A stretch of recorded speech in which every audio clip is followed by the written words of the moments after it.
వేడుకొనిచున్నాము తండ్రి. వాక్యం చెప్పే ముందు మాట్లాడుకుంటాను. లాస్ట్ టైం వచ్చినప్పుడు నేను వాక్యం చెప్పాను. గతసారి వచ్చినప్పుడు ఏ వాక్యం చెప్పాను?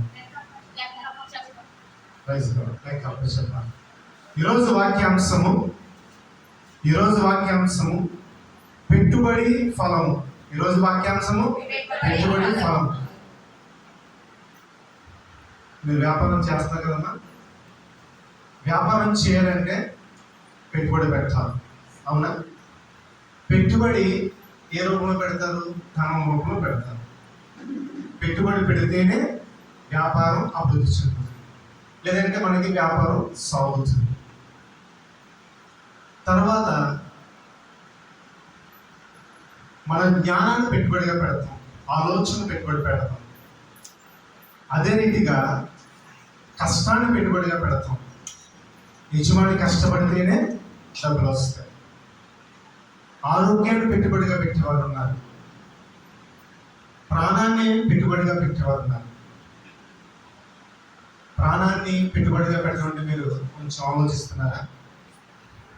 కొన్ని ఉద్యోగాలు ఉంటాయి. నరమాత్రుడు ఉన్నాడు, అక్కడ ఒక్కడే ఉద్యోగం చేయాలి. ఏమొచ్చినా నా అన్న దిక్కు ఉండదు.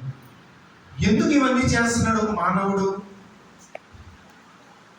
ఏమంతేనా? పొట్ట గురించి, కుటుంబ పోషణ గురించి. ఈరోజు వాక్యాంశము పెట్టుబడి ఫలం. లోకరీత్యా ఎంతగా పెట్టుబడి పెట్టినప్పటికీ నీకు ప్రతిఫలం రావచ్చు, రాకపోవచ్చు. ఇప్పుడు ఆడవాళ్ళకి బాగా తెలుసు, బంగారం పీక్ స్టేజ్కి వెళ్ళిపోయింది, ఏమా మరలా తగ్గుతుంది, వస్తుందన్నా గ్యారంటీ లేదు. కానీ బైబిల్ చెప్తుంది, యేసయ్యలో పెట్టుబడి పెడితే నీకు తప్పకుండా ఫలం వస్తుంది. నీ పెట్టుబడి యేసయ్యలో ఉంటే ఫలము తప్పకుండా వస్తుంది. యేసయ్యలో పెట్టుబడి పెట్టాలంటే నీకు ధనం అవసరం లేదు,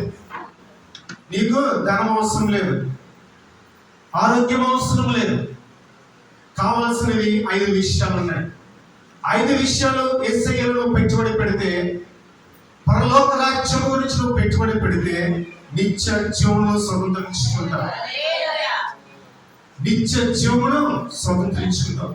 మన పెట్టుబడి ఎక్కడ ఉండాలంటే దేవుని దగ్గర ఉండాలి. మన పెట్టుబడి బ్యాంకులో పెడితే అది చెదపట్టేయచ్చు. బ్యాంకు దివాలా తీస్తే మనకి డబ్బులు రావు. కానీ యేసయ్యలో పెట్టుబడి పెట్టి నేను మోసపోయిన వారు ఎవరు లేరు. నేను ఆశీర్వదించబడ్డాను, నేను దీవించబడ్డాను, నేను సమృద్ధి పొందడం తప్ప నేను అయ్యా ఉన్న స్థితి నుంచి దిగజారిన వాళ్ళు ఎవరు లేరు.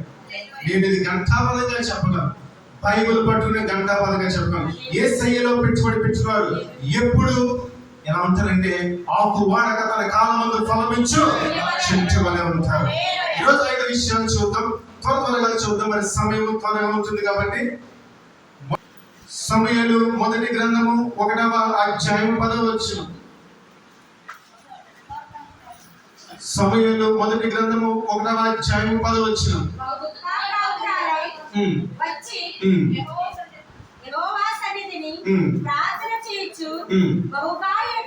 చాలా పెట్టుబడి. మొదటి పెట్టుబడి ప్రార్థన.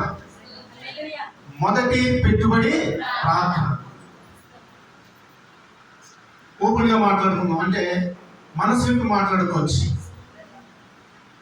ఎంతమంది నాతో సహా, ఇక్కడ ఉన్న వాళ్ళతో సహా, ఎంతమంది దేవుడికి చెల్లించవలసిన సమయాన్ని చెల్లిస్తున్నాం? రోజుకి 24 గంటలు, అందులో 10% 2 గంటల 40 నిమిషాలు. 2 గంటల 40 నిమిషాలు నేను దేవుడికి కేటాయిస్తున్నాను. అలాగే చెప్పండి. 2 చేతులు, ఎంతమంది? 3 చేతులు. 2 గంటల 40 నిమిషాలు మనం దేవునికి ఇచ్చినది. ఇయుడి మీకు ఇవ్వడను, క్షమించుడి అప్పుడు మీరు క్షమించబడును. దేవుని వాక్యం సెలవిస్తుంది. మొదటి పెట్టుబడి ఏంటంటే ప్రార్థన. పెట్టుబడి లేనిదే యమ కుమారి గారు పెట్టుబడి పెట్టకుండా వస్తాం, మనకి రాదు. పెట్టుబడి పెడితేనే వ్యాపారం సవ్యంగా సాగుతుంది, చక్కగా ఆదాయం లాభం వస్తుంది. పెట్టుబడి లేకుండా దేవుడి దగ్గర నుంచి ఆశించమంటే అది మనము తత్వము. మొదటి మనం చూసినట్లయితే సమూయేలు మొదటి గ్రంథము 1:10 బహు దుఃఖాక్రాంతురాలై వచ్చి, చాలా ఎలా వచ్చింది? బహు దుఃఖాక్రాంతురాలై. పై ఏడుపులకి హృదయ వేదనకి తేడా కనబడుతుంది. మనిషి ముఖం చూసినట్టే చెప్పవచ్చు. పైన ఏడుస్తున్నాడా, నటన ఏడుపు ఉంటుంది. సన్నిధికి వచ్చి కొంతమంది చేస్తుంటారు, వాళ్ళు చూస్తారు వీళ్ళు చూస్తారని ఎప్పుడు చేయని ప్రార్థన చేస్తారు. అదంతా నటన. బహు దుఃఖాక్రాంతురాలే, నీ హృదయంలో ఉన్న వేదనంతా దేవుని పాదాల చెంత కుమ్మరించి యెహోవా సన్నిధిని ప్రార్థన చేయించు బహుగా ఏడుస్తుందట. ఎలా ఏడ్చిన? ప్రార్థన చేసినప్పుడు బహుగా ఏడ్చింది.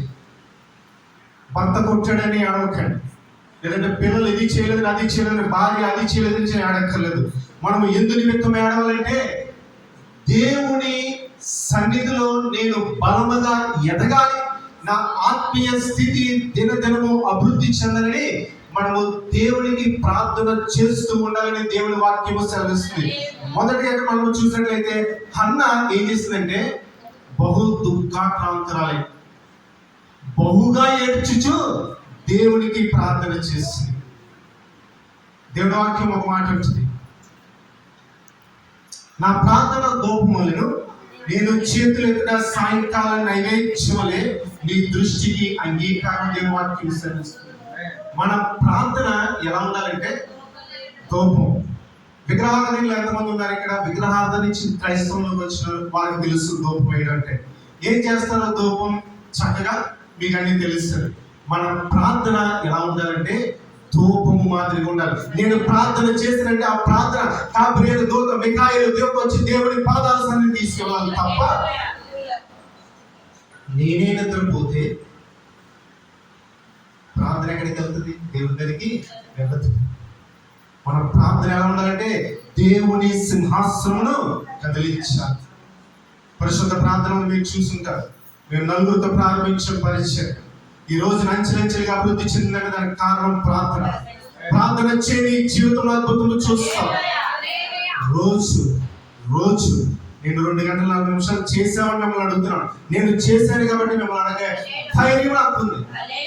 రోజు 4:30 నుంచి 4 గంటల నుంచి 6 గంటల వరకు మందిరంలో అందరూ ప్రార్థన చేస్తారు. ఉదయ కాలం వేకువజామున కంఠ స్వరం వినిపింపచేస్తానని దేవుడి వాక్యం ఉంటుంది.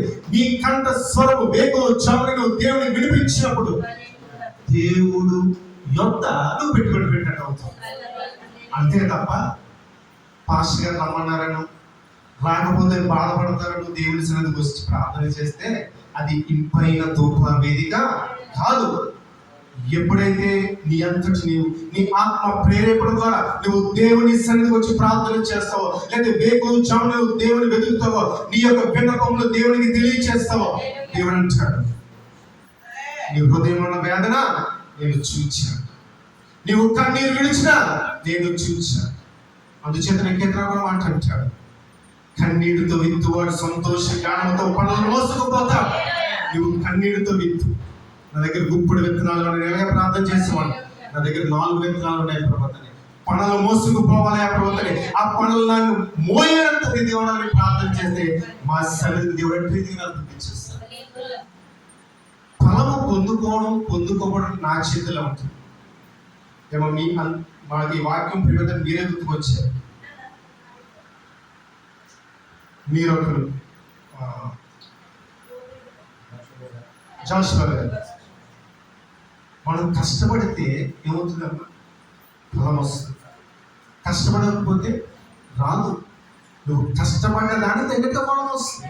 కష్టపడకపోతే నేను ఇంటి దగ్గర కూర్చొని నా భార్యని ఎలా పోషించుకుంటాను? మనం కష్టపడాలి. కష్టపడినప్పుడు ఆ పెట్టుబడి దేవుడిలో పెడితే దేవుడు తప్పకుండా ఫలం ఇస్తాడు. మొదటి పెట్టుబడి ప్రార్థన. అన్న ఏం చేసిందంటే బహుగా ఏడుస్తూ ప్రార్థన చేసింది. మన దేవుడు ఊరుకుంటాడా? ఆయన దయామయుడు, కరుణామయుడు. దానికి ప్రతిఫలం చూడండి, 20 వచనంలో ఉంటుంది దాని తగిన ప్రతిఫలం. ధరించి ఉమ్. జనములు నిండినప్పుడు ఉమ్. ఒక కుమారుని కని ఉమ్. నేను యెహోవాకు మొక్కుకొని ఉమ్. వీరిని అడిగితిని అనుకొని ఉమ్. వారికి సమూయేలు అని పేరు పెట్టెను. చాలు. ప్రార్థన చేశాను నాకు ప్రతిఫలం రాదని ఎవరు ఉండరు. నేను ప్రార్థన చేశానండి నాకు ప్రతిఫలం రాదని ఎవరు ఉండరు. అయితే ఉంటారు, అలా కూడా ఉంటారు. విధికి కలిగిన మనసుతో ప్రార్థన చేయకపోతే నీకు ప్రతిఫలం రాదు. వేషధారణ కలిగి ప్రార్థన చేస్తే నీకు ప్రతిఫలం రాదు. ఎలా ఉండాలంటే పూర్ణ హృదయంతో, పూర్ణ ఆత్మతో, పూర్ణ శక్తితో నీ దేవుడిని యెహోవాను నువ్వు సన్నుతించాలని మైపరిచినప్పుడు దేవుడు తప్పకుండా నాకు చేసిన దేవుడు ఈ రోజు నా జీవితంలో చేశాడు, నీ జీవితంలో కూడా అద్భుతంలో చేస్తాడు. అయితే నా పెట్టుబడి ఉదయకాలం ఎక్కడ ఉంది? ఏమా, నేను చాలా సూటిగా మాట్లాడుతాను. నా సన్నిధిలో కూడా ఎవరు పడుకుంటే ఫియర్ బిడ్డలో పడేస్తాను. కాబట్టి నా విధానం ఎలా ఉంటుంది? దీన్ని అంగీకరించాలి. ఈ రోజున రక్షించబడి 2 సంవత్సరాలు అవుతుంది. ప్రార్థన జీవితంలో ఎంతవరకు కలిగి ఉన్నాను? మొదటి ప్రశ్న నా అంతటి నేను వేసుకోవాలి. మీరు ఎవరికి జవాబు దగ్గర ఏసీకే జవాబు. ప్రార్థన జీవితంలో కలిగి ఉన్నానా లేదా? ప్రార్థన జీవితంలో కలిగి ఉంటే నేను ప్రతిఫలం పొందుకున్నానా లేదా? ఒకవేళ ప్రతిఫలం పొందుకోకపోతే ఎందుకు పొందుకోలేదు? 3 క్వశ్చన్స్. మొదటి ప్రశ్న, ప్రార్థన జీవితం కలిగి ఉన్నాను. 2 గంటల 40 నిమిషాలు వాక్యం చదువు, ప్రార్థన చేస్తే దేవుడు మీ జీవితంలో మీరు చూడలేని అద్భుత ఆశ్చర్య కార్యాలు ఆయన జరిగిస్తాడు. ఆయన గొప్ప దేవుడు. అన్ని నామముల కన్నా ఆయన ఉన్నవాడు. మనకి వాక్యాలన్నీ బాగా తెలుసు, కానీ ఆచరణలో పెట్టం.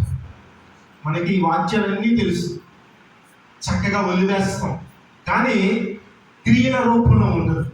ఎప్పుడైతే క్రియల రూపంలో ఉందో, కన్నీటితో విత్తుతున్నావు, అయ్యా నేను కన్నీటితో విత్తున్నానయ్యా, నాకు పనులు మోసుకునే రీతిగా అట్టి భాగ్యం నాకు దయచేయడం ప్రార్థన చేస్తే వేకువజామున నువ్వు దేవుణ్ణి అడిగితే నీ మోకాలు నల్లగా ఉంటే నీ జీవితం తెల్లగా ఉంటుంది, నీ జీవితం వెలుగుమై ఉంటుంది. నీ మోకాలు ప్రార్థన లేకపోతే మన జీవితం ఒకవేళ మోకాలు లేకపోతే కూర్చున్నా చేయొచ్చు. ప్రార్థన రకాలు ఉంటాయి. నిలబడి ప్రార్థన, మరి ఏకాంత ప్రార్థన, మోకరించి ప్రార్థన, ఇలా రకరకాల ప్రార్థనే. ఇంటిగా చేసిన విరిగి నలిగిన మనసుతో ప్రార్థన చేయాలి. అయితే అన్న ప్రార్థన చేసింది, ప్రతిఫలం ఏమిటి? 20వ వచనంలో ప్రతిఫలము, కనుక అన్న గర్భము ధరించి దినములు నిండినప్పుడు ఒక కుమారుని కనెను. ఏం చేసిందండి అన్న? బహు దుఃఖాక్రాంతులనే ఏడుస్తూ ప్రార్థన చేసింది. మా సైడ్ ఒక ఆమె వచ్చినారు, వాళ్ళ అమ్మాయికి గర్భఫలం లేదు, మ్యారేజ్ అయ్యి 4 సంవత్సరాలు 5 సంవత్సరాలు అవుతుంది. అయితే ఇక్కడ ఆడవాళ్ళకి తెలుసు, తోడు కోడలు ఇరుగుపూర్ వాళ్ళు ఏమంటారమ్మా, సూటిపట్టు మాటలు అంటే తెలిసిందే కదా, అవన్నీ విషయం పక్కన పెడదాం. ఆ తల్లి గారు వచ్చి,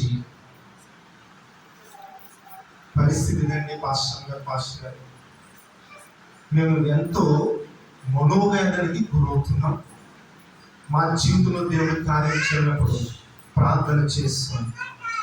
ప్రార్థన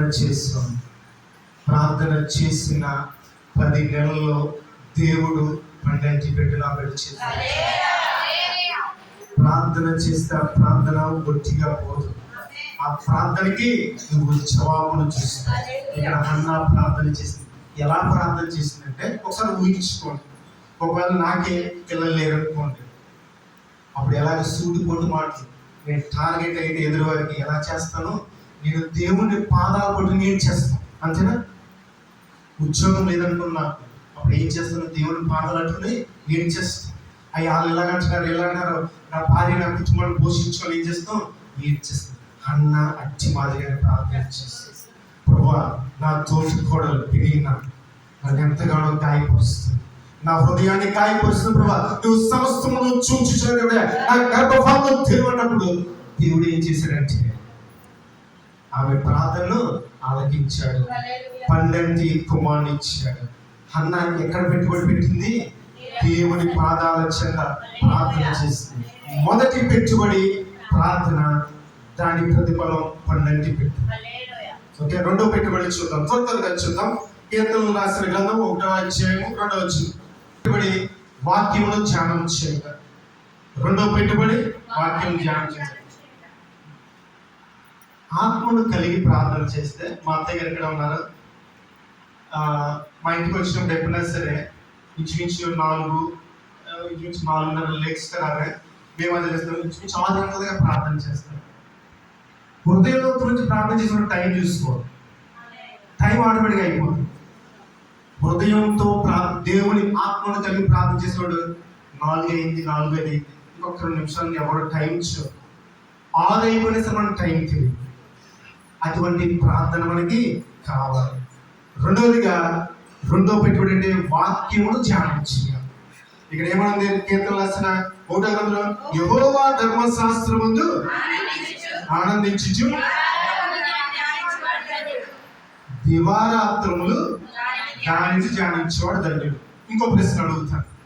మొదటి ప్రశ్న ఏమడిగాను, రోజుకి 24 గంటల్లో 2:40 ఎంత ప్రార్థన చేశారు? రెండో ప్రశ్న,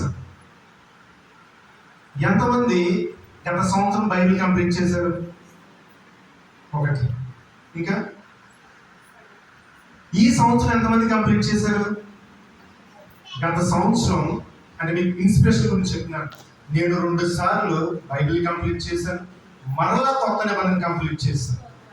ఈ సంవత్సరం నా టార్గెట్ ఏంటంటే, మే 7వ తారీఖు కరోనా వచ్చింది, మా మామయ్య గారు ప్రభుత్వం నిద్రించాను. మే 6వ తారీఖు కల్లా ఒకసారి బైబిల్ కంప్లీట్ చేసిన అనుకున్నాను. దేవుడి మహాత్మను బట్టి నిన్నటికి ఒకసారి బైబిల్ కంప్లీట్ అయింది. వాక్యము దివారాత్రములు ధ్యానించాలి.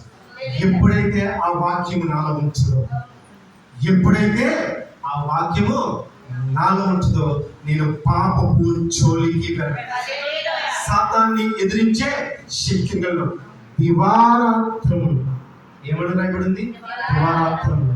ఆడవాళ్ళకి ఇంట్లో వంట చేసుకుంటే ఖాళీ ఉంటుంది. అప్పుడు ఇంకో విషయం ఏమిటంటే, మీకు వాక్యం బాగా చదవాలనుకోండి, నోట్లోనే వచ్చేస్తే వాక్యాలు.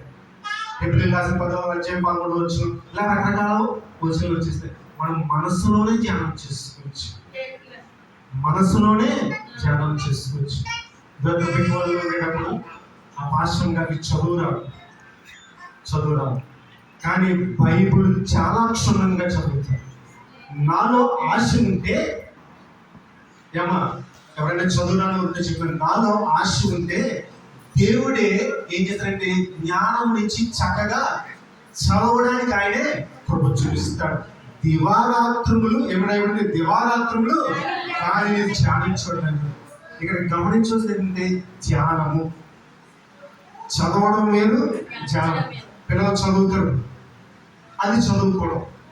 ఇప్పుడు చదివారు, ఒక 2-3 నెలలకు అదే కూర్చుని అడిగారు, నీళ్లు నమ్ముతారు. కానీ ధ్యానం చేస్తే పడుకుని నేను లేపినా సరే వాక్యం చెప్తాను. ఇక్కడ పెద్దవాళ్ళు మనం అడుగుంటారు, బహుశా 7 ఏళ్ళు ఎంత అడుగుంటారు, నిద్రలో లేదు అడిగితే ఇప్పుడు ఏమన్నా చెప్తారమ్మా? ఎవరో చెప్పరు. ఇద్దరు చిన్నప్పుడు మమ్మల్ని అలాగే లేపి అడిగేవారు. మా పెద్దగా వేసినట్టు 12 పదమూడు ఎంతరండి కూడా అడిగము అనేవాళ్ళు. ఈ ఇంటికి అయితే అడుగుతున్నారా ఏదో కానీ చదివేసి వెళ్ళేవాళ్ళు ఇంటికి. గొడవ ఉంది కదా, ఇప్పుడు 2-3 అడుగుతారు కదా, గొడవ ఉంది. ఇంకా దేవుడు కూడా చూస్తున్నాడు. పలానా సహోదరి, పలానా సహోదరుడు దివారాత్రులు వాక్యంను ధ్యానించడం, దేవుని వాక్యం సరిగ్గా ఎంతసేపు వాక్యంను ధ్యానం చేస్తాం. రెండో పెట్టుబడి ఏంటంటే వాక్యంను ధ్యానం చేయడం. వాక్యంను ధ్యానం చేస్తే దానివల్ల వచ్చే ప్రతిఫలం ఏమిటంటే, తర్వాత చూడండి 3వ వచనంలో ఉంటుంది, చూడండి ఏమిటంటే సఫలం అవుతుంది. మన అంటే కదా, ఏది ముట్టుకున్నా బంగారమే. ఆ బంగారం అవ్వాలంటే దివారాత్రములు దేవుని వాక్యంలో ధ్యానం చేయాలి. ఎప్పుడైతే దివారాత్రము దేవుని వాక్యంలో ధ్యానం చేస్తా, అతడు చేయునదంతయు సఫలమవుతున్నాడు. ఎలా సఫలం అవుతుందంటే, ఉదాహరణకి వాక్యం చదువుతున్నాం అనుకోండి, మన పిల్లలకి ఏదో పెళ్లి సమయం వచ్చు. ఉదాహరణ దేవుడు మనకి చక్కటి జ్ఞానాన్ని ఇస్తాడు. ఏమి చదివించాలి, ఎట్టి రీతిగా నడిపించాలి, ఏ కోర్సు తీసుకుంటే బాగుంటుంది అనేది దేవుడే జ్ఞానం ఇచ్చి నడిపిస్తాడు. ఒకవేళ మనం వాక్యం ధ్యానం చేయదనుకోండి, తప్పకుండా పప్పులో కాలేస్తాం. ఎందుచేతంటే నువ్వు దేవుని నెమ్మది వెళ్ళబడింది వాక్యం చదవకపోతే సాధన ఏం చేసినట్టు నిన్ను తప్పుడు మార్గంలోనికి నడిపిస్తాడు. ఒకవేళ వాక్యం ధ్యానం చేసినట్లయితే నీవు చేసేదంతా సఫలమవుతుంది. ఎట్టి రీతిగా దేవుడు నడిపిస్తాడంటే నీకు చక్కటి ఆలోచన చెప్తూ చక్కటి మార్గంలో ప్రయాణం ఆయన నడిపిస్తాడు. నేనే మార్గము, నేనే సత్యము, నేనే జీవము అన్నాడు ఆయన అట్టి రీతిగా నడిపిస్తాడు. మన వాక్యం కదా, మీ పాదమే చెప్పండమ్మా, మీ వాక్యమే నా పాదములు రేపు నా త్రోవలకు వెలుగైనది. ఈ వాక్యం అగ్ని వంటిది కాదు, బండను బద్దలు కొట్టు శుద్ధి వంటిది కాదు. మనకి ఏమవుతుందంటే వాక్యం ధ్యానం చేస్తే మనం వెళ్తున్న త్రోవలో చక్కగా వెళ్తుంటుంది. అప్పుడు ఏంటంటే దేవుడి మార్గము, దేవుడు నన్ను నడిపిస్తున్నాడు. ఒకవేళ వాక్యం ధ్యానం చేయకుండా సాతాను చేతులు అనుకోండి, మనము తప్పుడు త్రోవలోకి వెళ్తాం. అమ్మడానికి ఒక దంపతులు వచ్చేవారు. తండ్రి చెప్పాడట జాగ్రత్త, మాకు నిద్ర వస్తున్నా ఏం చెప్పండి, చల్లగంట ఉన్నారు. మాకు నిద్ర వస్తున్న వాళ్ళు ఆయన చెప్పండి, ఎవరు లేరు. Thank God. మా సన్నిధికి ఒక కుటుంబం వచ్చారు. తండ్రి చెప్పాడట కుమారుడు, నువ్వు 10th క్లాస్ పాస్ అయితే నేను నీకు బైక్ కొనిస్తానని చెప్పాడట తండ్రి.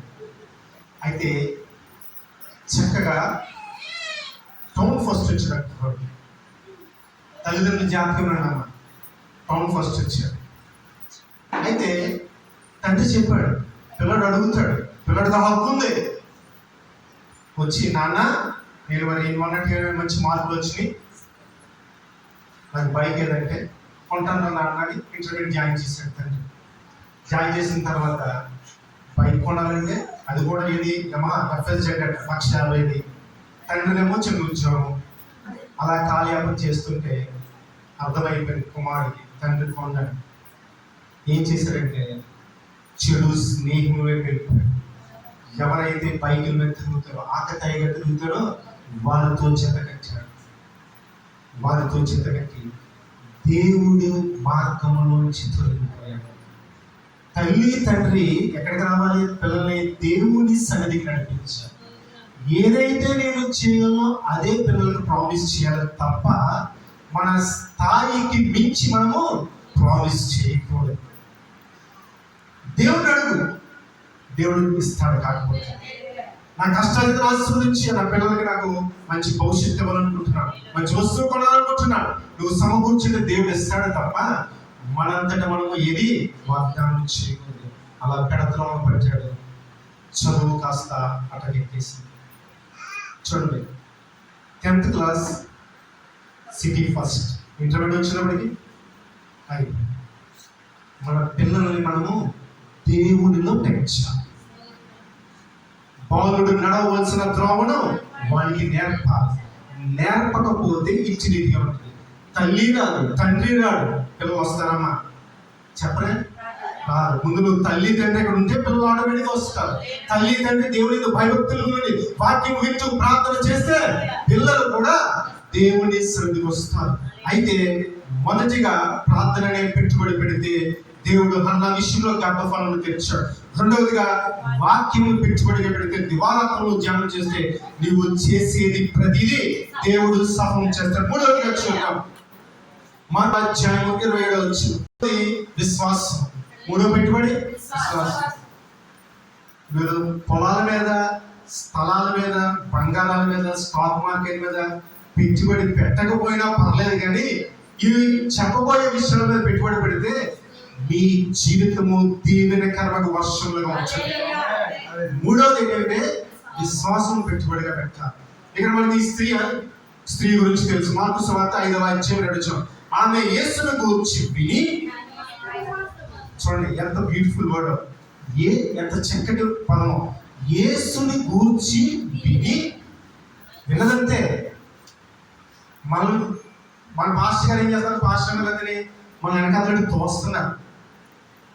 వింటున్నావు, కానీ ఏం చేయాలంటే వెనకాల అటు స్థితి మంచిది కాదు. ఇక్కడ ఈ స్త్రీ ఏం చేస్తుందంటే యేసుని గూర్చి విని నేను ఆయన వస్త్రములు మాత్రము ముట్టిన చూడండి ఎటువంటి విశ్వాసం ఉందో. దేవుని సన్నిధికి వస్తే నేను బాగుపడతాను అన్న విశ్వాసంతో వచ్చితే మా మందిరంలో స్వస్థత ప్రార్థన చేస్తాం ఆదివారం. నేను అదే చెప్తాను, స్వస్థత ఈ ప్రాంతంలో ఎవరైతే విశ్వాసం ఉంచారో వారి జీవితంలో కార్యం చేస్తారని చెప్తే ఒక ఆవిడ ఉంది, లైవ్లో వింటే వాళ్ళు వినొచ్చు. వాసం మందారమ్మ గారు ఒక ఆవిడ ఉంది. ఆవిడకి మన కుమారి గారి వయసు ఉంటుంది.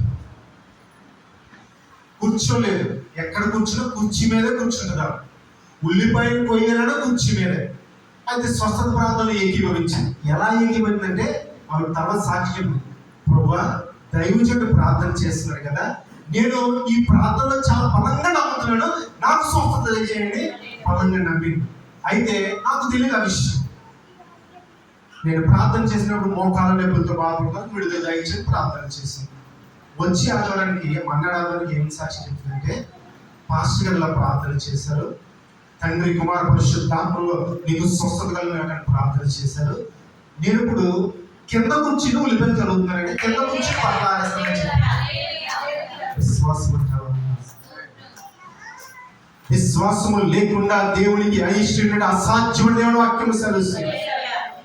దేవుని యందు విశ్వాసం ఇచ్చేవాడు సిగ్గుపడడం. ఒకవేళ ఆదివారం చర్చి మానేసి నీ బంధువుల ఇంటికి వెళ్తాం, వాళ్ళు రమ్మన్నారు వెళ్ళకపోతే ఏమనుకుంటారండి, ఆ బంధువులే మళ్ళా నేను తిడతారు, ఆ బంధువులు ఎదుట నువ్వు హేళన అవుతావు. కానీ వారిని పక్కన పెట్టి నువ్వు దేవుని సన్నిధికి వస్తే, నువ్వు దేవుని మీద విశ్వాసం ఉంచితే దేవుని యందు విశ్వాసం ఉంచేవాడు సిగ్గుపడనేది వాక్యం చెప్తుంది. నువ్వు సిగ్గుపడవలసిన పని లేదు. ఎందుచేతంటే దేవుడు నిన్ను బహుగా ఇచ్చిస్తాడు. అయితే ఇక్కడ ఈ స్త్రీ మనం చూసినట్లయితే ఆమె యేసుని గురించి విని నేను ఆయన వస్త్రము మాత్రం ముట్టిన. చూడండి ఎంత విశ్వాసం అంటే, ఆయనతో ప్రార్థన చేయించుకోకలేదు, ఆయనతో మాట్లాడక్కలేదు, ఆయన చేత తల మీద చేయించేసుకోకలేదు, ఆయన వస్త్రాన్ని ఇలా ముట్టుకుంటే నాకున్న రోగం కట్టడిపోతుంది. చూడండి 12 సంవత్సరాలు బాధపడుతుంది, అనేక హాస్పిటల్కి వెళ్ళింది, తనకున్న ధనానంతా ఇల్లు ఆస్తి పొలం అమ్మేసుకుంది. ఆ గోచరంలో వచ్చి చూడండి. అయితే ఆమెకి ఎంత బలమైన విశ్వాసం ఉందో, నేను ఆయన వస్త్రము ముట్టుకుంటే నాకున్న ఈ యొక్క రక్తస్రావము పోతుందని విశ్వాసం వచ్చింది. ఈ రోజున మన విశ్వాసమే మనం నడిపిస్తుంది. పేతురు గారు యేసయ్య వైపు చూస్తూ నీళ్ళ మీద నడిచినంతసేపు నడిచాడు. ఆయన ఒకసారి పక్కకు చూసినాడు, ఎలా ఉంటుందో చూద్దామని. ఏమైంది? పక్కన చీకటి ఉంటుంది, ఏముంటుంది? చీకటి ఉంటుంది, ఆ సముద్ర ఘోష ఉంటుంది. అది మనకు భయం వేస్తుంది, ఆటోమేటిక్గా మునిగిపోయాడు. ఒకసారి జయపాల్ గారు మీటింగ్ జరుగుతున్నాయని ఉప్పాల్లో నేను పాస్టర్ గారు అదే నా మిస్సెస్ను మా చిన్నోడి బండి మీద వెళ్ళాం. షార్ట్ కట్ అని బీచ్ రోడ్లో వచ్చేసాం.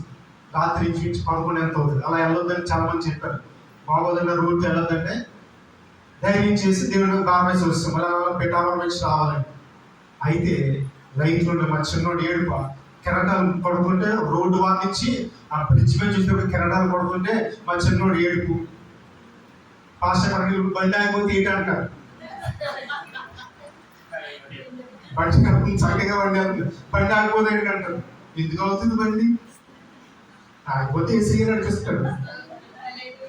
ఎందుకంటే ఇలా ఆమె బాధ అంటే పక్కన కొంతమంది ఏంటంటే మందు అవుతున్నారు. బండి ఆగిపోతే ఏంటంటారు. ఎప్పుడైనా సరే చీకటి సమయంలో బీచ్ వెళ్తే కనుక ఆ సముద్ర ఘోషణ మీరు వింటే కనుక చాలా భయంకరంగా ఉంటుంది. చీకటి ఆ జల్లులు మన మీద కొడుతుంటే ఒంటిగా ఉన్నప్పుడు చాలా భయపడతాం. పేతురు గారు యేసయ్యను చూస్తున్నంతసేపు విశ్వాసంగా చక్కగా నడిస్తాడు. ఎప్పుడైతే దిక్కులు చూస్తామో మనం విశ్వాసం ఏం చేస్తామంటే, దిక్కులు చూడమా చూస్తారు కదా, దేవుని సన్నిధికి వస్తారు, లోకం వైపు చూస్తారు. నేను మా సన్నిధిలో అదే ఖండిస్తాం. చేతులకి కాలుకి బ్యాండ్లు కట్టకండి, చేతులకి కాలుకి బ్యాండ్లు కట్టకండి, దిష్టి చుక్కలు కూడా పెట్టకండి. దేవుడిని విశ్వాసం ఉంచు, దేవుడిని బిడ్డ జీవితంలో అద్భుత కార్యం చేస్తాడు. అయితే ఇక్కడ ఈ స్త్రీ ఆయన వస్త్రం ముట్టినా నేను స్వస్థపడతాను. దానికి తగిన ప్రతిఫలం చూడండి. మార్కు సువార్త 5వ అధ్యాయం 34వ వచనం. అందుకైనా ఉమ్. కుమారి ఉమ్. నీ విశ్వాసము నిన్ను స్వస్థపరిచెను, ఉమ్. సమాధానము గలదానివై పొమ్ము, నీ బాధ నివారణ అయి ఉమ్. నీకు స్వస్థత కలుగు కాక అని ఆమెతో చెప్పాను. చాలా చూడండి, ప్రతిఫలం వచ్చింది, పెట్టుబడి పెట్టింది. ఏ పెట్టుబడి పెట్టింది? విశ్వాసాన్ని పెట్టుబడి. వచ్చిన ప్రతిఫలం అంటే రోగం పోయింది. ఏంది? రోగం పోయింది, జబ్బు పోయింది. ఎంత తేలిగ్గా ఉంటుంది. తిన్న ఆహారం అనక మనకు ఉందనుకోండి, గొంతులు పట్టేస్తే చక్కగా ఎండోస్కోపీ చేసిన తర్వాత అంత మందులను చక్కగా ఉంటాం. అమ్మయ్య ప్రాణం చాలా సుఖంగా ఉంది అనుకుంటాం. ఎందుచేత ఏం తిన్నా అరగకపోతే తర్వాత మందులు వాడిన తర్వాత అడిగితే ఎంతో సుఖంగా ఉంటుంది. నువ్వు దేవుడి మీద విశ్వాసం ఉంచితే నీ జీవితంలో అసాధ్యమైన ప్రతి కార్యమును దేవుడు సాధ్యం చేశాడు. విశ్వాసము ఉంచినట్లయితే, విశ్వాసం ఉంచి నీవు పలానా కార్యం నా జీవితంలో చేయమని నువ్వు దేవుడిని అడిగితే దేవుడు తప్పకుండా చేస్తాడు. ఇప్పుడు 3 చెప్పాడు. మొదటిది, రెండోది, మూడోది. ఈ 3 కూడా రైలు బండి లాంటివి, ఒకదానికి ఒక లింక్. ఎక్కడ లింక్ దిగిపోయినా ఆగిపోతుంది. ఎక్కడ లింక్ దిగిపోయినా ఆగిపోతుంది. ప్రార్థన చేయకుండా వాక్యం చదివినా నువ్వు ముందుకు వెళ్ళాలి. ఒకవేళ విశ్వాసం లేకుండా చేసినా సరే నీలో కార్యం జరగదు. క్రియలు లేని విశ్వాసము అంటాడు. ఇక్కడ ఈ బిడ్డ జీవితంలో దేవుడు స్వస్థతలు ఇచ్చాడు. విశ్వసించువాడే నిత్య జీవం గలవాడని దేవుని వాక్యం చెప్తుంది. నువ్వు దేవుని యందు విశ్వాసం ఉంచినట్లయితే దేవుడు నీకు స్వస్థతనిస్తాడు. ఈ భూలోకంలో నీకు ఏదైతే కావాలో అది దేవుడు దయచేస్తాడో పరలోకంలో నీకంటూ చక్కటి సీట్ వేస్తాడు. ఇక్కడ మనం బాధపడతా కూర్చున్నాం, అక్కడ అలా అంతలేదు. చక్కటి బంగారు ఇల్లు ఉంటుంది, అక్కడ మనకి చక్కటి పీఠం ఉంటుంది. నువ్వు సంపాదించిన ఆత్మను బట్టి, నువ్వు మందిరానికి తీసుకొచ్చిన ఆత్మను బట్టి నీకు కిరీటాలు ఇస్తాడు. మనకి ఇక్కడ అక్కడ ఏసీ ఉండట్లేదు, ఫ్యాన్ ఉండట్లేదు. దేవుడే వెలిగే చక్కగా కాంతినిస్తూ మనము దేవుని స్థుతి పరిశుద్ధుడు పరిశుద్ధుడు పరిశుద్ధుడే దేవుని ఆరాధిస్తూ ఉంటాం. ఇవన్నీ మన జీవితంలో కావాలంటే పెట్టుబడి చాలా అవసరం. మొదటి పెట్టుబడి ప్రార్థన, రెండవ పెట్టుబడి వాక్యములు ధ్యానం చేయడం, మూడవ పెట్టుబడి విశ్వాసం. ప్రతి పెట్టుబడికి ప్రతిఫలం ఉంటుందమ్మా. నీవు లోకంలో పెట్టుబడి పెడితే పోయి ఉండొచ్చు. నేను ఒక వ్యాపారం చేద్దాను, మా మామయ్య గారికి తెలుసు, వరుణ్కి మైన్స్ వ్యాపారం దిగితే పెట్టిన పెట్టుబడి అంతా పోయింది, లక్షల్లో పోయింది. లోకంలో పెట్టుబడి పెడితే పోతుంది, కానీ దేవునిలో పెట్టుబడి పెట్టినోడు ఎప్పుడు కూడా తొక్కబడినట్లేదు. నువ్వు ఎవరిని పెడుతున్నావు? సృష్టికర్త పెడుతున్నావు. లోకంలో పెట్టుబడి పెడితే అది మోసం చేసి మాయ చేయించి, కానీ సృష్టికర్త దగ్గర నువ్వు పెట్టుబడి పెడితే నువ్వు ఏదైతే పెట్టుబడి పెట్టో దానికి 200 100 ప్రతిఫలిస్తాడు. దశమ భాగమును దేవునికి చెల్లించు. దేవునికి ఏదైతే ఆ యొక్క భాగం ఉందో ఆ భాగమును అలాగే గ్రంథములో చెబుతుంది. దశమ భాగమును దేవుని సన్నిధికి అర్పించాలి. నువ్వు ఏదైతే దేవుడికి చెల్లించాలో అది చెల్లించినప్పుడు దేవుడు నీ భాగాన్ని ఇచ్చేస్తాడు. 4వదిగా చూద్దాం, 2వ దినవృత్తాంతములు 4వదిగా చూద్దాం. 2వ దినవృత్తాంతాల గ్రంథము 20వ అధ్యాయం 3వ వచనం. పెట్టుబడి ఉపవాసం. 4వ పెట్టుబడి ఉపవాసం. ఉపవాసాలు చేస్తారమ్మా ఎవరన్నా? చక్కగా ఫ్రూట్స్ తినేసి, సలాడ్ తాగేసి, మజ్జిగ తాగేసి చేస్తారా? ఖాళీ కడుపుతో చేస్తారా? Okay, God bless. సైంటిఫిక్గా కూడా చెప్తారు, ఖాళీ కడుపుతో ఉంటేనట చక్కగా ఏంటంటే మనము ఎవరితో ఉన్నా దేవుళ్ళు భక్తిలో చెప్తున్నారు, హిందువులు కూడా చెప్తారు. మీరు ఎప్పుడన్నా చూడండి, కొన్ని పూజలు చేసేటప్పుడు ఖాళీ కడుపుతోనే చేస్తారు. అలా తెలుస్తుంది. అయ్యో ఆగస్టు నెలలో వస్తే కొన్ని వ్రతాలు చేస్తారు, ఖాళీ కడుపుతోనే చేస్తారు. అయిపోయిన తర్వాత తింటారు. అయితే పరిశుద్ధ గ్రంథం ఏమి చెప్తుందంటే 2వ దినవృత్తాంతంలో యెహోషువపాతు ఉపవాసం ఉన్నాడట. ఎందుకయ్యా ఉపవాసం ఉన్నాడంటే, యెహోషువపాతు దేవుని నమ్మిన బిడ్డే. మన భాషలో చెప్పుకోవాలంటే ఆయన దేవుని నమ్ముకున్నాడు, చక్కగా ఆరాధిస్తున్నాడు. కానీ శత్రువులు 3 గుంపులుగా ఏం చేశారంటే ఆయన తలపెట్టారు. మనము చక్కగా దేవుళ్ళు ఎదుగుతున్నప్పుడు జాగ్రత్తగా గమనించాం. దేవుళ్ళు చక్కగా ఎదుగుతున్నప్పుడు సాతానుడు మన కుటుంబంలోంచి కావచ్చు, రక్త సంబంధికుల్లోంచి కావచ్చు, తోటి విశ్వాసాలు ఏంటంటే మనల్ని వెనకడుగు తీయడానికి ప్రయత్నం చేస్తాడు. ఆ సాతానును జయించాలంటే ప్రార్థన ఉండాలి, వాక్య ధ్యానం ఉండాలి, విశ్వాసం ఉండాలి. 4వదిగా ఉపవాసం. ఇక్కడ యెహోషువపాతు శత్రువులు తన మీదకి వస్తున్నప్పుడు ఏం చేశారంటే ఉపవాసము చాటించాడు. ప్రియమైన ఇశ్రాయేలు ప్రజలారా, ప్రియమైన జనాంగమా, శత్రువులు మన మీదకి దండెత్తి వస్తున్నారు. మనం ఉపవాసం ఉండి దేవునికి మొర పెడతాం. దేవుడే మన పక్షమున యుద్ధము చేస్తాడు. నీ పక్షమున యుద్ధము చేయవాడు యెహోవా.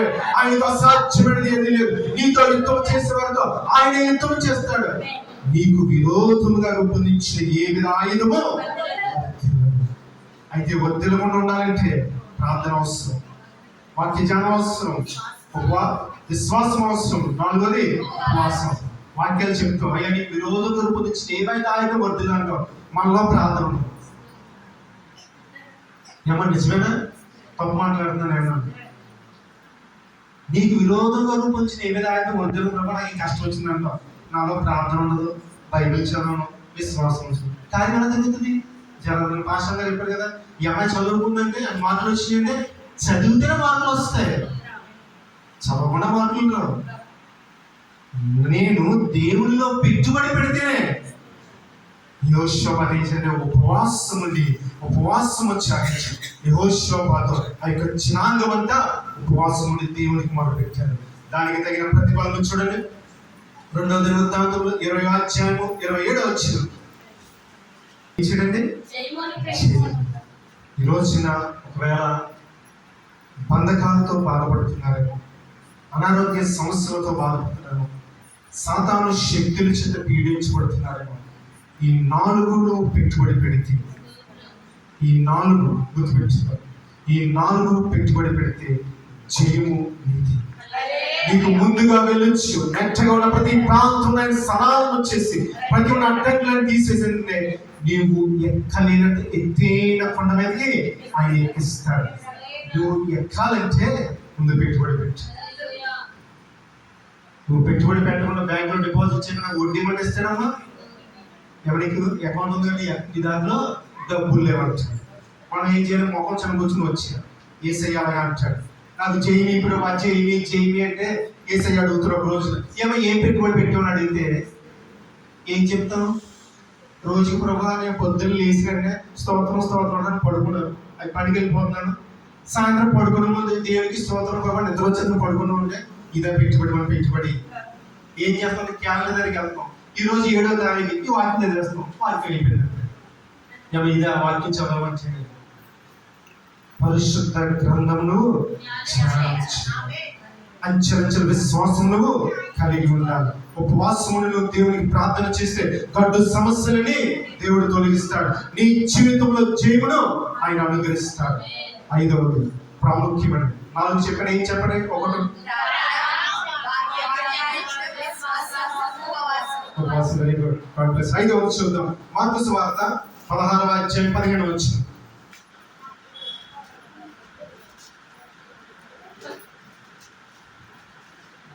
వార్త 16వ అధ్యాయం. మార్కు సువార్త 16వ అధ్యాయం 15వ వచనం చూడండి.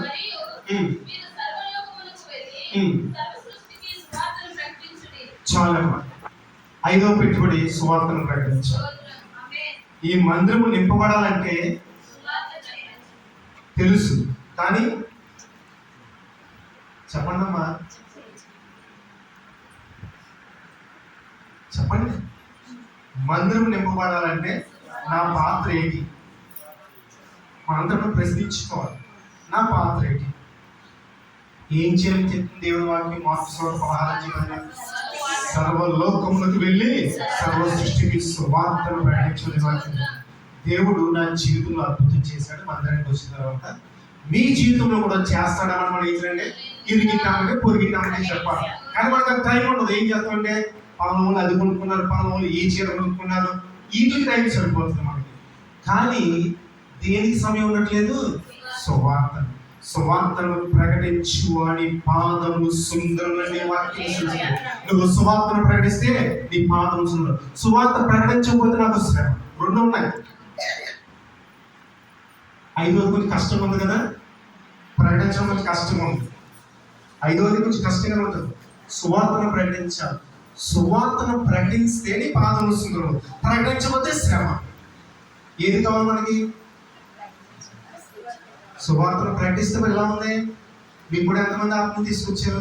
జకరియా గ్రంథం ఉంటుంది, ఒక్కొక్క యూదుని చెంగు పట్టుకుని 10 మంది, మీ దేవుడు మీకు తోడుగా ఉన్నాడు, మీ దేవుడు మీ జీవితంలో అద్భుత కార్యం చేస్తుంటే ఇతరులు వారు కూడా దేవుని సన్నిధికి వచ్చారు. అంటే అర్థం ఏంటంటే, నేను దేవుడు నమ్ముకున్నాను కదా, మీకు అర్థమైన రీతిలో చెప్తున్నాను. ఈ బిడ్డలు దేవుడు నమ్ముకోవడం తర్వాత ఎంతో ఆశీర్వదించబడ్డారు, దీవించబడ్డారని ఇరుగమ్మ పొరుగమ్మ చూసి మీ దేవుడు గొప్ప కార్యాలు చేసిరని మనం కూడా చర్చికి వస్తారు. నేనే చర్చికి రాను, నేను జీవన ఆశ్రమంగా 8:30 ఎవరు రాలేదు. సమయానికి దేవుని సన్నిధి కనబడాలి. విశ్రాంతి దేవుడు పాటించుకున్న దేవుడు వాక్యం సెలవుస్తుంది. సమయానికి దేవుని సన్నిధి, అది ప్రార్థన చేయాలి. ప్రభు నేను సమయానికి దేవుని సన్నిధిలో కనబడాలి. ప్రారంభ ప్రార్థనకి దేవుని సన్నిధిలో ఉండాలి. ఏమన్నా నీట్ ఎగ్జామ్ అయితే నువ్వు ఎప్పుడు వెళ్తావు? గంట, అరగంట కాదు. ఇప్పుడు నేను వేరే దేశంలో అంటే చెక్-ఇన్ టైం, చెక్-అవుట్ టైం అంటే గంటన్నర ముందు వెళ్ళాలి. కానీ దేవుడే మనకు లోకువ. ఏం చేస్తాం? కరెక్ట్గా వాక్యం మొదటి టైంకి వస్తాం. వచ్చి ఏం చేస్తాం? పడుకుంటాం. అన్నగానే బాధపడకండి, వాళ్ళ బాధపడే బాధలేదు. వచ్చి పడుకుంటాం. కానీ వచ్చి ఏం చేయాలి? ఆత్మతోనూ సత్యంతో ఆరాధించుకోవడం వాక్యం సెలవుస్తుంది. మనం ఏం చేస్తాం? చక్కగా ఆత్మను పడుకోబెడతాం. సాధారణ ఏమంటే పడుతున్నాను, నువ్వు పడుకో. వాక్యం వింటే వాక్యం నీ జీవితంలో క్రియలు చేస్తుంది. కానీ సాతాను ఏం చేస్తుందంటే, బొజ్జు అమ్మ ఇంటికాడ పని చేసి అలసిపోయి కదా, చక్కగా బొజ్జు అని సాతాను చెప్తుంది. మనం కూడా దానికే తందాన అంటాం. కానీ దేవుని వాక్యం ఉంటుంది కదా, దేవుని సన్నిధిలోని ప్రవర్తన జాగ్రత్తగా చూసి భయభక్తులు కలిగి ఉండు, వణుకుచు దేవుని సన్నిధిలో ఉండాలని. ఐదవది సువార్తను ప్రకటించాలి.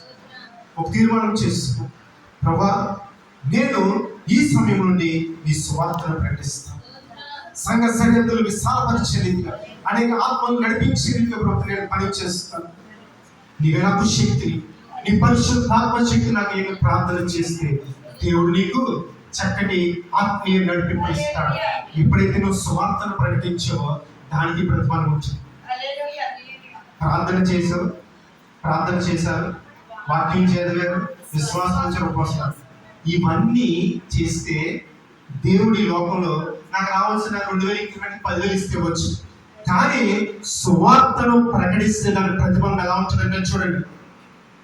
సువార్త ప్రకటిస్తే దాని ప్రతిఫలం, కొలసీలకు రాసిన పత్రిక 1వ అధ్యాయం 12వ వచనం, మనలను పాత్రులుగా చేసిన తండ్రి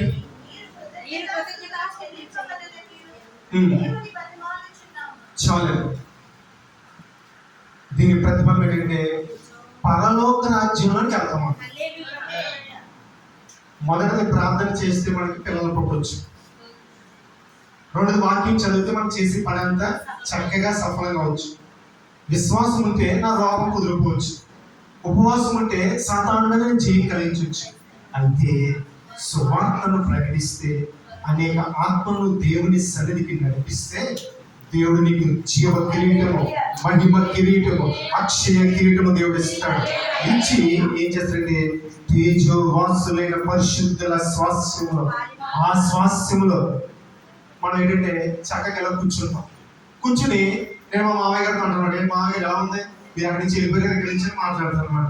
ఏ బాబు రవికుమార్ అది బాగానే ఉంది, అందరితో బాగా పరిచయం చేస్తామంటే అక్కడ మాట్లాడుకుంటాం. అందరూ ఒక రోజు 2 రోజులు కాలం చేస్తాం, దేవుడికి వెళ్ళిపోతాం, దేవుని దగ్గరికి అప్పుడు మాట్లాడుకుంటున్నాం అన్నమాట. తేజోవాసులు అందరూ బాధపడక్కలేదు. మనం ఏమిటి ఆశ్రమం గారు ఇప్పటికే బాధపడుతుంటారు, రోజు బాధపడుతుంటారు. నీతిమంతులు జ్ఞాపకం చేసుకుంటే మంచిదని వాక్యం ఉంది, కానీ ఆశ్రమం గారు ప్రతిరోజు జ్ఞాపకం చేసుకుంటారు. అయితే మనకు ఒక ఆశ అంటే తేజోవాసులైన పరిశుద్ధుల స్వాస్యములో ఉంటారు. ఉన్నప్పుడు అబ్రహాముతో మాట్లాడతాం, అబ్రహాం గారు మీరు ప్రార్థన చేశారు కదా 99 సంవత్సరాలకి ఎలా వెయిట్ చేశారయ్యా గర్భఫలం లేకపోతే అని అడుగుతాం. అప్పుడు ఆయన చెప్తాడు, ఆయన వాళ్ళు చెప్తాడు. ఇవన్నీ మనం దావీదు గారిని చూస్తాం, దానియేలు గారిని చూస్తాం, యోసేపు గారిని చూస్తాం. అంత పరిశుద్ధంగా ఎలా ఉన్నావయ్యా, నీకు టెంప్టేషన్ లేకుండా అడుగుతాం. ఈ లోపల నేను చిన్న చిన్న ఫోన్ చూస్తేనే దేవుడి నుంచి పక్క వెళ్ళిపోతాను. నువ్వు అమ్మాయి విషయంలో అమ్మాయి నీకు ఎదురు వచ్చినా సరే చాలా పరిశుద్ధంగా ఎలా ఉన్నాయని అడుగుతున్నాను. ఎలా ఉంటాం? దేవుని వాక్యము నాలో ఉంచి యవనస్తులు దేని చేత దండాలను శుద్ధి చేస్తుంది, ఈ వాక్యమును జాగ్రత్తగా చూసుకుంటుంది. అయితే 5వదిగా సువార్తను ప్రకటించాలి. సువార్తను ప్రకటిస్తే వచ్చే ఫలం ఏంటంటే దేవునితో పాటు ఉంటాం. పరిశుద్ధుడు పరిశుద్ధుడు పరిశుద్ధుడు అని దేవుడు స్తుతిస్తాం. ఇంక నీకు వంట ఉండాలని బాధలేదు, భర్త క్యాచి పెట్టాలని బాధలేదు, పిల్లల్ని చదివించిన బాధలేదు, ఆయనతో ఉంటాం, చక్కగా దేవుణ్ణి ఆరాధిస్తాం. అయితే ఇవన్నీ పెట్టుబడులు పెడతారు కదా, ఎలా పెడతాం? పెట్టుబడి పెట్టారు ఏమో మీకు అనుమానం రావాలి కదా, ఎలా పెట్టాలని, ఎలా పెట్టాలి విషయం గురించి ఎలా పెట్టాలని అనుమానం రావాలి కదా. పెట్టుబడి సరిగ్గా పెట్టకపోతే మనకు రిటర్న్స్ రావు. పెట్టుబడి సరిగ్గా చరణం పాడడం భాషంగా అనుకుంటే గంటనే వాటిని చెప్తారు. మా చర్చిలో తమ్ముని వస్తుంది వాయిస్, నాది చాలా స్లో. ఇంకా వరుణ్కి మా అత్తయ్య వాళ్ళకి తెలిసి కదిపితే మాట్లాడేమని, ఎక్కువ మాట్లాడేమని కాదు, ఎక్కువసేపు కూడా మాట్లాడేది గొంతు పోతుంది. అయితే ఓకే, వాక్యానికి వచ్చేద్దాం. ఎలా పెట్టుబడి పెట్టాలి? సరిగ్గా పెట్టుబడి పెట్టకపోతే ప్రతిఫలం రాదు. చూద్దాం. కొరింథీయులకు రాసిన మొదటి పత్రిక 6వ అధ్యాయం 10వ వచనం.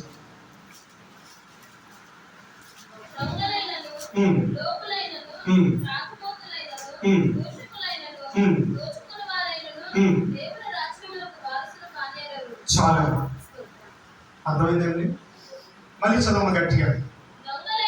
మొదటి దొంగలైనను, లోపులైనను, త్రాగుబోతులైనను, దోషులైనను, దోచుకుని వారైనను దేవుని రాజ్యమునకు వారసులు కాదు. దేవుని రాజ్యమునకు ఎవరో దొంగలు. తర్వాత పిసినారు తనగా 1000 రూపాయలు ఆదాయం వస్తే ఎంతమంది దర్శన భాగం? 100 రూపాయలు. కానీ ఏం చేస్తారు? 10 రూపాయలు ఇస్తారు. ఇక్కడ వాళ్ళందరూ లోపులు అంటారు. రెండోది. మూడోది, త్రాగుబోతులైనను, దోషకులైనను. మా మందిరంలోని నేను పాఠశాలలో చెప్పేది ఈశ్వరుడు నాకు ఆయన ఉండేవాడు. ఆయన వ్యసనానికి త్రాగుడికి బానిసారు. ఒకరోజు శుక్రవారం ఉపవాస ప్రార్థన జరుగుతున్నప్పుడు దేవుడు మాట్లాడాడు, నువ్వు మారు మనస్సు పొందితే దేవుడు నీ జీవితం అద్భుతం చేస్తాడు. తన యొక్క తాగుడిని విడిచిపెట్టి దేవుని సన్నిధిలో ఒప్పుకున్నాడు. నేను మరలా తాగుడు జోలికి దేవుడు ఆ యొక్క వాదనను దేవుడు అద్భుతమైన కార్యం చేశాడు.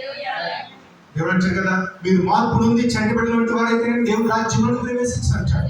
నాలో మార్పు రావాలి, పశ్చాత్తాపం ఉండాలి, లేదంటే మనము పరలోక రాజ్యంలోనికి ప్రవేశించు. తర్వాత దోషకులైనను, దోచుకున్నారు. దోషకులు అప్పుడు మేము బయటకు వెళ్తున్నప్పుడు గమనిస్తుంటాం, భార్య భర్తలు ఇద్దరు ఉంటుంటారు. భర్తను ఏమంటారు, భార్య ఏమైనా పాస్టర్ వచ్చారండి అని చక్కగా గౌరవిస్తుంది. ఒక్కసారి మేము అలా పక్కకి వెళ్తే అంటే ఒత్తిగిలితే కనుక, తీసుకురావలేదు నువ్వు ఏం చేస్తున్నావు, ఏమవచ్చు? భర్తను గౌరవించాలి, భర్తను గౌరవించాలి. దోషం ఉన్నప్పుడు పాస్టర్గా నాకు బాధ చాలా ఫేస్ చేస్తుంటాను. ఉన్నప్పుడు ఒకలాగా, లేనప్పుడు ఏంటి భర్తను ఏంటంటే ఇష్టం తింటారు, లేదా భార్య పిల్లలు ఏదైనా సరే. ఆకాశమందు ఆశ్చర్యమైన దేవుడు చూస్తున్నాడు. ఆకాశమందు పాట పాడుకుంటా కదా, ఆయన చూస్తుంటాడు. నీ భర్త చూడకపోవచ్చు, భార్య చూడకపోవచ్చు, తండ్రి చూడకపోవచ్చు, పిల్లలు చూడకపోవచ్చు, కానీ ఎవరు చూస్తారు? దేవుడు చూస్తాడు. నువ్వు ప్రార్థన చేస్తావు, పొలవని ప్రార్థన చేస్తావు, కానీ ఏం చేస్తావు? తల్లిని తిడతావు, భర్తను తిడతావు, భార్య తిడతావు. అంగీకారమా? చెప్పండి అమ్మా. కాదు. వాక్యం చదువుతావు, అంగీకారమా? దూషిస్తావు, అంగీకారమా? కాదు. తర్వాత ఇంకేముంది? దొంగిలిస్తావు, అంగీకారమా? పిసినారితనం ఉంటావు, అంగీకారమా? త్రాగుతావు, అంగీకారమా? కాదు. దూషిస్తావు, అంగీకారమా? దోచుకుని వారైన వీళ్ళెవ్వరూ కూడా దేవుని రాజ్యం. నువ్వు పెట్టుబడి పెడితే ఎలా ఉండాలంటే స్ట్రైట్ అవే మనకు ప్రథమం వచ్చాం. బ్యాంకులో పెట్టుబడి పెడితే 9 సంవత్సరాలకు వస్తుంది. కానీ మనం పెట్టుబడి పెట్టామంటే ప్రార్థన చేసి కన్నీరు కార్చి దేవుడి సముఖంలో ప్రార్థన చేస్తే దేవుడి కార్యం చేయాలంటే అటువంటి పెట్టుబడి పెట్టాలి తప్ప ఎన్నాళ్ళుగా దోషిస్తూ దేవుడిని అలాగా తిడుతూ మందిరానికి వస్తూ రాగా పరిచర్య చాలా కష్టం. మా మామయ్య గారు అనేవారు పరిచర్య చాలా కష్టం. మేము పరిచర్యకి రావాలని ఎప్పుడు కూడా మా మామయ్య గారు ప్రార్థన చేయలేదు. మీకు తెలుసు అందరికీ. వాళ్ళ అమ్మాయి అంటే జ్యోతిని ఒక ఉద్యోగస్తునికి ఇవ్వాలని ఇచ్చారు. నేను ఉద్యోగస్తుని. కానీ దేవుని సంకల్పం ఎలా ఉంది? తీసుకొచ్చి మళ్ళీ ఇక్కడ నిలబెట్టాడు. ఇంకా మా మామయ్య గారు అనేవారు ఏమండి, ఒకసారి గౌరవిస్తాడు, ఒకసారి గౌరవించు, ఒకసారి జీ అంటాడు, ఒకసారి పోమంటాడు. దశభాగం ఎవరు ఏ దేవుడు దేవుళ్ళు నమ్మకంగా ఉంటారు. కానీ ఇవన్నీ ఓర్చులు పరిచయం చేస్తామని పరిచయం చాలా కష్టం అండి. విశ్వాసులు దేవుని సన్నిధికి నడిపించడం చాలా కష్టం అన్నారు. ఆయన ఏదైతే కష్టం ఉంటాడో నేను మా జ్యోతి దాంట్లోకి వచ్చి అది దేవుని చిత్తం. ఒక దైవజనుడు పరిచయం చేస్తానంటే ఎంతో భారముతో కూడుకున్న పరిచయం. ఆ పరిచర్యలో నువ్వు పాలు పొందుకుంటూ ఆ పరిచర్య ముందుకు నడిపించాలి తప్ప మనమే దాన్ని వెనక్కు లాగకూడదు. నువ్వు పెట్టుబడి పెడితే ఎలా ఉండాలంటే అది ఆమోదయోగ్యమైన పెట్టుబడి ఉండాలి. నా ప్రార్థన తోపంలో నేను చేతులు సాయంకాలం నైవేద్యములే నీ దృష్టికి అంది. నేనైతే దేవుని మందిరంలో పచ్చని బలి వచ్చేట్టువే అంతి మాత్రం ఉండాలి తప్ప మనం ఎండిపోతే మిగతా వాళ్ళు ఎలా పచ్చగా ఉంటారు? నా జీవితమే ఎండిపోతే నేను నా పిల్లవాడికి ఏం చెప్తాను? నేను ఏమంటాడు? చెప్పలేమయ్యా డాడీ, ముందు నేను చూసుకుంటాడు. ఏమంటారన్నా? ముందు నేను చూసుకుంటారు. ముందు నేను పర్ఫెక్ట్గా ఉంటే దేవునిలో నేను అనేక మందికి చెప్పవచ్చు. నీవు దేవుని సన్నిధికి క్రమంగా సమయానికి వస్తూ దేవునిలో బలమైన విశ్వాసం ఉంటే నీవు అనేక మందిని నడిపించవచ్చు. వాస్తవమా కాదా? 5 విషయాలు, 5 పెట్టుబడులు. మొదటిది ప్రార్థన. మీరందరూ గుర్తుపెట్టుకోండి. ఒక తీర్మానం చేసుకోండి, హృదయంలో తీర్మానం చేసుకోండి. నేను ప్రతిరోజు ఎంతో కొంత సమయాన్ని దేవునికి కేటాయిస్తాను. రెండో పెట్టుబడి, నేను వాక్యమును అనుదినము ధ్యానిస్తాను. చదవడం కాదమ్మా. చదవడం అంటే ఏంటంటే పక్కన ఏంటంటే పొయ్యి మీద పెట్టేసి నీ ఎంత విశ్వాసం చూడ సిగ్గుపడి నీ విశ్వాసం ప్రకారం వాళ్ళు పొందుకుందని చెప్తారు. ఆ చదవడం కాదు. ఆ చదవడం అనేది అంగీకారం, ధ్యానం వచ్చి ప్రభా ఈ వాక్యముతో నువ్వు నాతో ఏం మాట్లాడుతావు. మూడవది విశ్వాసం చూడు. ప్రభా ఇక్కడ ఒక 10,000 రూపాయలు ముందు ప్రభావం నాకు ఇచ్చేమని ప్రార్థన చేయాలి. విశ్వాసం నుంచి అది విశ్వాసం.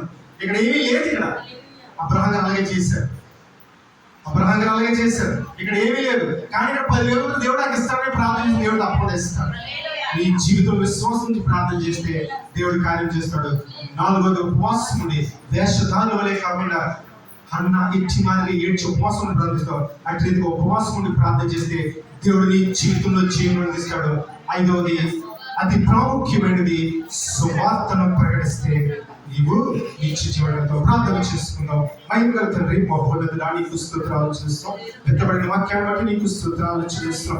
ఏ ప్రజలు మేము ఎట్టి రీతిగా పెట్టుబడి పెట్టాలో ప్రజలు పెట్టుబడి పెట్టినప్పుడు ఏ ప్రజలు నీలో పెట్టుబడి పెట్టినప్పుడు చక్కటి ఫలం ఇస్తాను నువ్వు సెలవించు. పెద్దబడిన వాక్యం ప్రతి ఒక్కరి జీవితంలో ఫలదలను చూపించమని యేసు నామమున ప్రార్థన అడిగి వేడుకొనుచున్నాము తండ్రి.